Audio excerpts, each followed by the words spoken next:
everyone, welcome back to Xylem, welcome back to the world of English. നമ്മുടെ പരീക്ഷ ഇങ്ങനെ പടിവാതിൽക്കൽ എത്തി നിൽക്കുന്ന സമയത്ത് ഇനി ടെക്സ്റ്റ് ബുക്കിലെ എല്ലാ ചാപ്റ്റേഴ്സും ലൈൻ ബൈ ലൈൻ വായിക്കുക എന്നുള്ളത് ബുദ്ധിയായിരിക്കില്ല.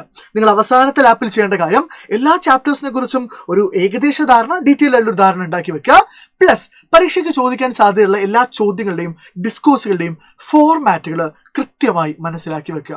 ആൻഡ് ഗ്രാമർ ചോദ്യങ്ങൾ പരമാവധി ഈ ചെറിയ സമയത്തുള്ളിൽ ചെയ്ത് പഠിക്കുക. സോ ഈ മൂന്ന് കാര്യങ്ങളും അടിപൊളിയായിട്ട് ചെയ്യാൻ വേണ്ടി ഇന്ന് വൈകുന്നേരം 7:30 ഞാനും JD സാറും ഷാജു സാറും കൂടെ മെഗാ മാരത്തണിൽ വരുന്നുണ്ട്. ആ ലൈവിന്റെ ലിങ്ക് താഴെ കൊടുത്തിട്ടുണ്ടാവും. സോ നിങ്ങൾ അതിൽ ജോയിൻ ചെയ്യാം. ആൻഡ് ഈ വീഡിയോയിൽ നമ്മൾ ഡിസ്കസ് ചെയ്യാൻ പോകുന്നത് ഒരു ഫോർമൽ ലെറ്ററിന്റെ ഫോർമാറ്റ് ആണ്. ഫോർമൽ ലെറ്റർ തന്നെ വേണമെന്നില്ല, ചിലപ്പോൾ ഒരു ലെറ്റർ ടു ദ എഡിറ്റർ ആയിരിക്കും ചോദിക്കുന്നുണ്ടാവുക. So letter to the editor ആണെങ്കിലും ഫോർമൽ ലെറ്റർ ആണെങ്കിലും ഒരു ഫോർമാറ്റ് പഠിച്ചാൽ മതി. 6 മുതൽ 8 മാർക്ക് വരെ ചോദിക്കാൻ സാധ്യതയുള്ള ഒരു ചോദ്യമാണിത്. നോക്കൂ. Step number 1, senders address without name in the top left corner. എഴുതാനുള്ള പേര് വേണ്ട, അഡ്രസ്സ് മാത്രം എഴുതാം. അടുത്തൊരു സ്പേസ് ഇട്ടിട്ട് ഡേറ്റ് കൃത്യമായിട്ട് എഴുതുക.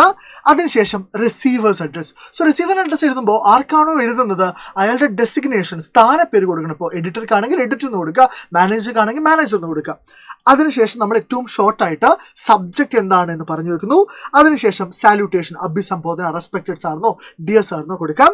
ദെൻ നമ്മൾ ബോഡി ഓഫ് ദ ലെറ്റർ. ഈ ബോഡി ഓഫ് ദ ലെറ്ററിനെ നിങ്ങൾക്ക് 3 സെക്ഷനായിട്ട് ഡിവൈഡ് ചെയ്യുന്നതാണ് ഏറ്റവും നല്ലത്.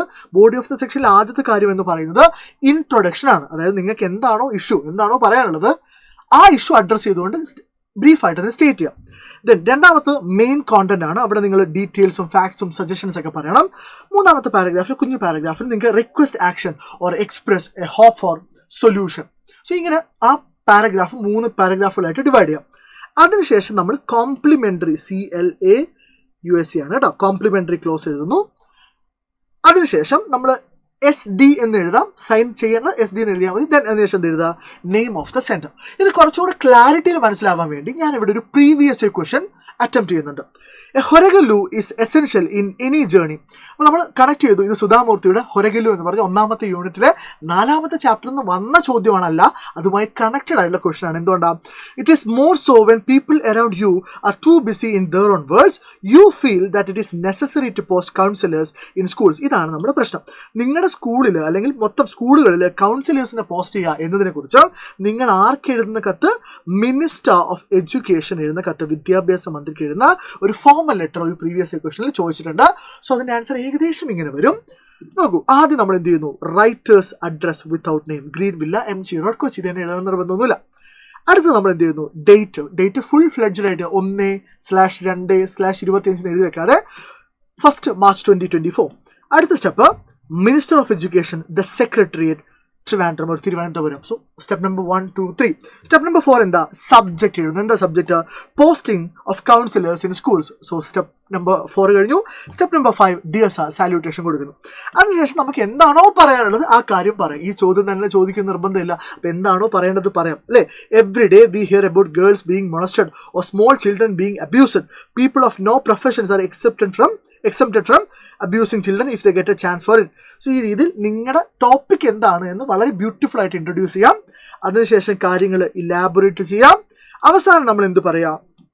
നിങ്ങളുടെ റിക്വസ്റ്റ് കൂടെ പറയാം. അതായത് okay, so I humbly request you to post counsellors in schools. Please take necessary steps in this regard. ഈ കാര്യത്തെക്കുറിച്ച് എന്നുള്ള അർത്ഥത്തിൽ. ആൻഡ് എന്ത് നമ്മൾ പറയുന്നു? താങ്കിങ് യു ഇൻ ആൻറ്റിസിപ്പേഷൻ, അല്ലെ? നേരത്തെ നന്ദി പറയുന്നു. ദെൻ കോംപ്ലിമെന്ററി ക്ലോസ് ആണ്. യെസ്, കോംപ്ലിമെന്ററി ക്ലോസ് തന്നെയാണ്. കോംപ്ലിമെന്ററി ക്ലോസ് നമുക്ക് ഇത് തന്നെ എഴുതണം നിർബന്ധമില്ല. ഇവിടെ എന്ത് പറയുന്നു? യുവേഴ്സ് ഫെയ്ത്ത്ഫുള്ളി എന്ന് പറയുന്നു, അല്ലെങ്കിൽ യുവേഴ്സ് റെസ്പെക്ട്ഫുള്ളി എന്ന് പറയുന്നു. ദെൻ അതിനുശേഷം SD, സൈൻ ചെയ്യേണ്ട SD സൈൻഡ് എന്ന് എഴുതിയാൽ മതി, SD എന്ന് എഴുതിയാൽ മതി.